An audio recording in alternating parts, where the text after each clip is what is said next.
and it got the shed too hot. Most of the quail were alright. They fared pretty good. That they were panting a little bit, but they fared okay and they got back to normal. This guy, however, was not only not cooling down, but it was experiencing some mild tremors, and that can be a sign of heat stroke.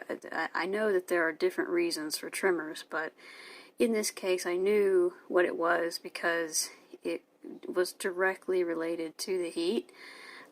It was in response to the heat, so I'm fairly confident that it's not a disease or anything. Quail can die pretty easy from being overheated, but we've actually taken this one inside and it's still panting a little bit. I'm gonna wait till it stops totally panting, and then I'll take it back outside, and I've got it right at the air vent. I didn't do that first though. At first I just kind of let it sit in the air conditioning. Now that it's got its body temperature cooled down a little bit, I moved it here to basically the coldest section of the house, right at that air vent. So already perking up a little bit, but still a little high in temperature. Basically, you'd want to do exactly what you would do for a human if a human had heat stroke. Lots of fluids, get them in a colder space, and try not to excite the quail or make the quail scared, because all that's going to do is increase its heart rate, and you don't want that to happen right when it's already experiencing heat stroke or heat exhaustion. Sometimes it's kind of hard to tell the difference between the two, but it's basically one's just a more severe form of the other. Signs to look for are excessive panting. That's one of the first signs you'll see. Another sign is a heavy labored breathing. It's a little different than the panting. It's kind of what that quail is doing right now. Not too bad, but a little bit. And then one of the most worrisome signs you could possibly see is when it starts to have seizures. You have several hours before those seizures become potentially too many or too severe, and it can actually damage their brain permanently. So even after they've fully recovered, assuming they do fully recover, you could have one that isn't totally right in its equilibrium, or you could have one that occasionally still has seizures because of just how severe those seizures were when it had that heat stroke. You don't know for sure what kind of damage it's going to do to the brain. So I've had some that have initially recovered, but then every once in a while we'll start kind of having these mild seizures. Most of them, however, if you catch it in time, they won't have any permanent lasting effects, so they'll just recover and then they'll be good for the rest of their little natural lives. Heat lamp, all of a sudden it was, at a stable temperature, it may be good, but otherwise in a non-stable environment may be too high of a temperature. If you didn't have the AC on and you closed it, the door to that thing, it would probably be too hot, except for maybe day-old chicks might be okay. So you are going into the problem of older chicks that don't need much heat, but they need some heat, and so you can't just sadly, you can't just, leave it as to whatever the temperature is outside, because that shed is going to get hotter when it sits in the sun, like any building.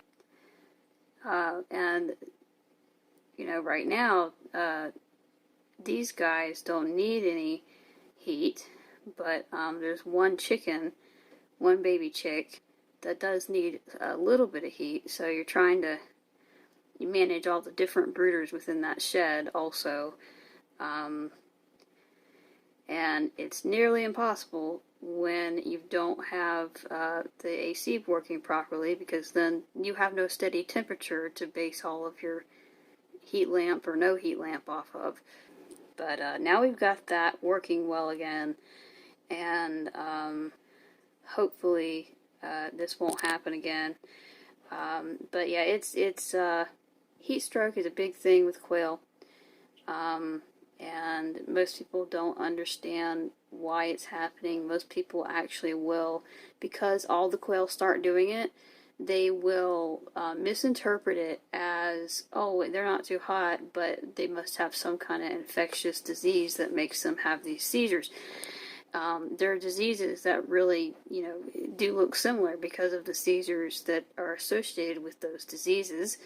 So you have to check everything. You have to make sure that there's not something else that's causing it. And in this case, it was so quickly related to the same day that the heat, that it was too hot in there, that I just knew that's what it was right away. And then, of course, they get better after the fact. So this is the only guy that hasn't really recovered yet, and that's why we've got him kind of chilling out, so to speak. Bottles of ice water can be helpful, because they can go up to that bottle of ice water and kind of rest up against it in the brooder, or if they're adults in the pen or whatever, wherever you have them, even if you have them free range. So if you have that accessible, if you have a freezer that can freeze water at the farm or wherever your quail are at, that obviously you'll have to change it out, 2-3 times a day, but as it melts. But that can be a really good relief for them to prevent or kind of reduce some of that heat exhaustion. But best case scenario, just don't let it happen in the first place. Make sure your temperature's right, and it won't happen at all. So he's for the most part stopped panting. I am going to leave him in here for a little longer, because he's still breathing a little heavy, even though he's not panting. These are all signs to look for, little subtle signs. When you see him perk up like that and think about maybe going somewhere else and investigating something, getting a little bit more active, that can be a sign too. Now, it is kind of dark in here, so take that with a grain of salt when he falls asleep, because of the not so well lit area I've got him in. That can actually be good though in this situation, because if he falls asleep, it is much less likely that he's not gonna go somewhere too fast, too long. So it's actually better to keep them calm, and a darker lit space or area is usually all you need to keep them subdued. So, but he's, there is some light in here, so he's not totally thinking it's nighttime, and that gives him the ability at the same time to kind of move around and go where he wants to go. Once they have fully recovered, you don't want to take them that very second and be like, okay, let's go back. You want to give them, 30 minutes to an hour, maybe 2, after they've fully recovered, and then put them back, because it's too much stress otherwise. It's, unless the place you're putting them is just as cold as wherever they are right now. But that shed is a little warmer than the house. It does have AC, but it's still a little warmer. So, any change in increased temperature, I'm going to wait until, maybe 30 minutes to an hour after he remains acting like this, alert and normal. more or less. So I'd say inside it's about, I don't know, 68 degrees, and in the shed I have it set on about 74 degrees, which is perfect for, you know, if it would not malfunction. But when it malfunctioned, I went there and in there with a thermometer, and it was 105. It was really hot in there.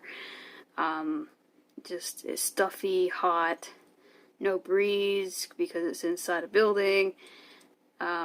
So that's what was wrong. The 105, the 74 is fine, normally. So summer is always a really difficult time to raise chicks because of, unless you live in a really cold climate, because of wherever you have them, it heating up during the day, and you know, if it is in a building and it's not outside, then that building is going to get so much hotter than the outside air. So probably a video that you may or may not find useful, but if you do run into this kind of situation at any point in time, where if you have poultry, you probably will eventually, hopefully it helped a little bit.